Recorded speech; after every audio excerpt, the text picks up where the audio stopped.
एक गांव में एक आदमी रहता था। वो बहुत आलसी था।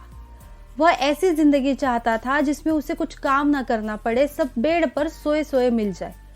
वो बस सोते रहता था। दिन भर सपने देखने में वक्त गुजार देता था और सपने में भी वो आराम करने के सपने देखता रहता। काम को हमेशा टाल देता या बहाने बना देता था।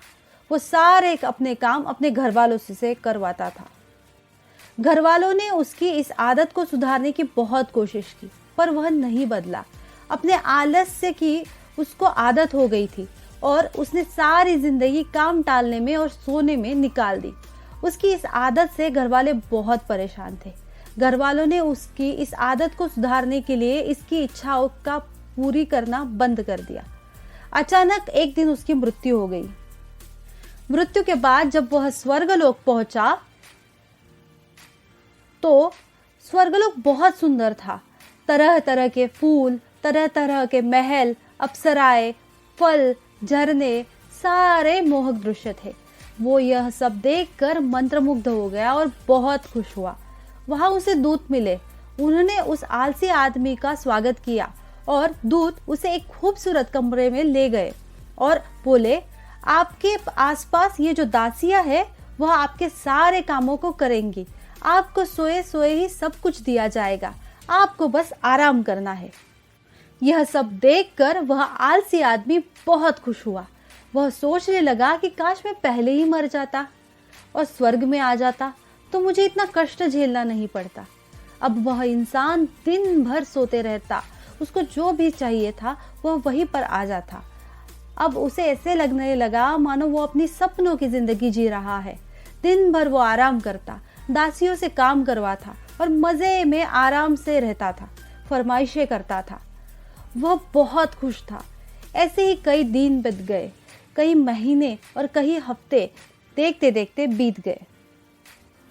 कुछ समय के बाद वो इन सारी चीजों से बोर होने लगा। वह अपने बिस्तर से उठना चाहता, दास दासियां उससे रोक देते। इसी तरह बहुत समय बीत गया और उसे ये आराम की जिंदगी बोझ लगने लगी। अब उसका मन कुछ काम करने का कर रहा था। वह देवदूत को बुलाया और बोला, मुझे अब काम करना है। तब देवदूत बोला, आपको यहाँ काम करने के लिए नहीं, आराम करने के लिए बुलाया है और आपकी भी तो यही इच्छा है। और देवदूत वहां से चला गया। अब वह इंसान फिर से दिन भर सोता और उसको जो भी चाहिए वहीं पर आ जाता।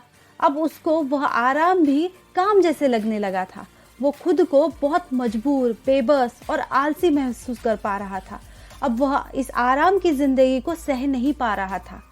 अब उसको इस चीज से सुकून नहीं मिल रहा था।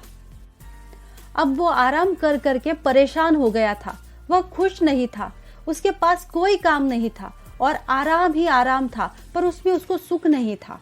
आराम से सुख की जगह बोरियत आ गई थी। उसने फिर से दूत को बुलाया। उस आलसी इंसान ने देवदूत से माफी मांगी और बोला, मैं आपको कोई काम नहीं बता सकता। अब मुझे सब कुछ समझ आ गया है। देवदूत ने पूछा, तुम्हें इससे क्या समझ आ गया है? तब आलसी इंसान बोला, मनुष्य को काम करने के समय काम करना चाहिए और आराम करने के समय आराम करना चाहिए। दोनों में से अगर एक भी अधिक होगा तो हमारे जीवन की खुशियां नष्ट हो जाएंगी। आपको भी जब आलस आए तब आप एक बात हमेशा याद रखना कि आलसी लोगों के लिए स्वर्ग भी नरक बन जाता है। दोस्तों, हम कई बार काम को, चीजों को टालते रहते हैं, अनावश्यक देरी करते रहते हैं। आज का काम कल करेंगे डिसाइड करते हैं और जब कल आता है तो फिर उसको कल पे डाल देते हैं और इसी तरह काम में अनावश्यक देरी और समय नष्ट होता चला जाता है। समय बीतता है और आवश्यक काम रह जाते हैं। जब हम वो काम करते हैं तो ऐन वक्त पर या तो काम में जल्दबाजी करते हैं या फिर उस काम की क्वालिटी, गुणवत्ता को घटा देते हैं। हमें हमारी जिंदगी को एक ऊंचे स्तर पर लेकर जाना है। ऐसे करके हम वो स्तर नीचे ला रहे हैं। क्या आपको ऐसा नहीं लगता? अगर हाँ, तो हमें इस स्तर को नियंत्रित करना होगा। काम टालना आम बात है और आम बात लगती है, पर जब वह अति हो जाता है, बार बार काम टालते हैं, तो ये आदत बन जाती है और हमें इसके नुकसान उठाने पड़ते हैं। हम चीज़ों को प्रोक्रास्टिनेट करते हैं और ये एक बुरी आदत है।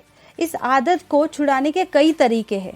दोस्तों, हम काम तब टालते हैं जब हमें वो पसंद नहीं होता, इसलिए हम वो काम करने का तरीका बदल कर देख सकते हैं। उस काम को और इंटरेस्टिंग बना सकते हैं। वो काम करने के बाद खुद को रिवॉर्ड्स दे सकते हैं ताकि हमें वो काम जल्दी कर सके और बदले में रिवॉर्ड्स की खुशी भी मिले। दूसरी चीज़, हम डेडलाइंस बना सकते हैं। हमें वो काम कब तक ख़त्म करना है शेड्यूल बना सकते हैं, शेड्यूल बनाकर रख सकते हैं। अगली बार जब आए तो बिना शेड्यूल में फेरफार चेंजेस किए हुए उस काम को करें और उसी वक्त में करें जितना उस काम को दिया है। और एक चीज़ का हमें ध्यान रखना होगा कि वो काम करते समय कम से कम डिस्ट्रैक्ट करने वाली चीज़ें सामने हो, क्योंकि पहले से हमें वो काम बोरिंग लगता है, उस काम को करने के लिए हम टाल रहे हैं। ऐसे में अगर हमें उस काम में करते वक्त बाधाएं आएंगी तो हम उनमें उलझ कर रह जाएंगे और काम और देरी से होगा, शायद फिर टल जाए। इसलिए काम के वक्त बाधाएं कम। और एक इम्पॉर्टेंट चीज़, प्रायोरिटी। काम की जितनी अहमियत है वो देखें। दिन भर के शेड्यूल में सबसे पहले वो काम निपटा दे जो अत्यंत ज़रूरी है, उसके बाद वो जो उससे कम ज़रूरी है और उसके बाद वो जो कम न्यूनतम ज़रूरी है। इससे आप सारे आवश्यक काम जल्दी और समय पर ख़त्म कर पाएंगे। जैसे हम एग्ज़ाम में ज़्यादा नंबर वाले बड़े सवाल, आवश्यक पॉइंट्स और ऐसे सवाल जिनके जवाब हमें अच्छे से आते हैं वो पहले ही लिख देते हैं, ठीक उसी तरह यहाँ भी करना है। और एक इम्पॉर्टेंट चीज़, अपने दिन के गोल को सेट करें कि कब तक कौन सा काम ख़त्म करना है, वो सेट करें। ज़िंदगी में भी हमारा एक निश्चित गोल होना चाहिए, उस पर काम करें। उसी को प्रेरणा स्वरूप लेकर आलस्य को त्याग कर काम पर लग जाइए। और सबसे इम्पॉर्टेंट चीज़, अपने आप को प्रोत्साहित, आनंदित रखें। खुद को खुश रखना ये हमारी जिम्मेदारी है। इसके लिए ब्रेक लीजिए, थोड़ा वक्त खुद के साथ बिताइए और काम, समस्याएं और जिम्मेदारियों से डिस्कनेक्ट होने के लिए दिन में एक बार कुछ समय के लिए ब्रेक ले। मुस्कुराइए, खुश रहिए और फिर से एनर्जी के साथ काम करें। दोस्तों, हमने इस कहानी से ये सीखा है कि आलस्य नहीं करना चाहिए। कोई भी चीज़ अगर ज़्यादा मात्रा में ली जाए, भले वो दवाई क्यों ना हो, तो वो जहर की तरह काम करती है। अपनी ज़िंदगी में भी कुछ आदतें ऐसी होती है, कुछ गलत आदतें हमारी ज़िंदगी के लिए जहर का काम करती है। इसीलिए किसी भी चीज़ की अति होना संतुलन बिगाड़ देता है और लंबे समय तक इसकी परेशानियां उठानी पड़ सकती है। जब चीनी भी मिठाई में ज़्यादा हो जाती है तो वो मिठाई खा नहीं सकते। इसी तरह ज़्यादा आलस्य जीवन को नीरस कर देता है। साथ ही साथ ज़्यादा काम करना भी जीवन को नीरस और बोरिंग कर देता है। इसलिए सभी चीज़ों का संतुलित मात्रा में होना सही होता है। जैसे कि खाने में सभी स्वादों का महत्व है, उसी तरह हमारे जीवन में भी काम, आराम, मस्ती, खुशी, हंसी, दुख, रोना सब सही मात्रा में होना संतुलित है। सारी चीज़ों में संतुलन ज़रूरी है।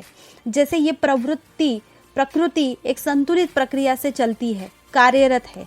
आगे से जब भी कभी आलस्य करने का मन करे तो ये बात हमेशा याद रखें कि मनुष्य को काम के समय काम करना चाहिए और आराम के समय आराम। धन्यवाद।